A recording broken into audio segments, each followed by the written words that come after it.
कुख्यात गुंड गजा मारणे याला जामीन मंजूर। 1 लाखाच्या जात मुचलक्यावर हा जामीन मंजूर।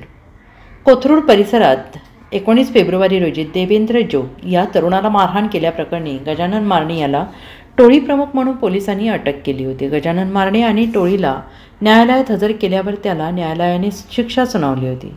फिर्यादी देवेंद्र जोग यांनी स्वतः कोर्टात हजर राहून कोणीही चिथावणी दिली नसल्याचं प्रतिज्ञापत्र यावेळी दाखल केलं। त्यानंतर आज विशेष मोक्का न्यायालयाने गजा मारणेला जामीन मंजूर केला आहे। 1 लाखाच्या जात मुचलक्यावर हा जामीन मंजूर झाला आहे, अशी माहिती गजा मारणेचे वकील ॲडव्होकेट विजयसिंह ठोंबरे यांनी दिली आहे। पुणे महानगरपालिकेच्या निवडणुका डोळ्यासमोर ठेवून गजानन मारणे याला जामीन मंजूर झाला आहे का, अशा चर्चा आता सुरू झाल्या आहेत। हे बघा, 277 दिवसापूर्वी एका छोट्या किरकोळच्या रस्त्यावरची भांडणं झाली होती। त्याच्यामध्ये माझे अशील जे आहेत गजानन मारणे त्यांच्या विरुद्ध मोक्यासारखी गंभीर कारवाई केली होती। मोक्याला जे काय पॅरामीटर्स लागतात, मोका लावताना ज्या काय अटी तरतुदीत वगैरे त्याचं कुठेही पालन केलं नव्हतं। या सगळ्या गोष्टी आम्ही मेहरबान न्यायालयाच्या निदर्शनास आणून दिल्यानंतरून आज त्यांची 1 लाख रुपयाच्या जात मुचलक्यावरती मुक्तता करण्यात आलेली आहे। Bureau report SBN Marathi Pune.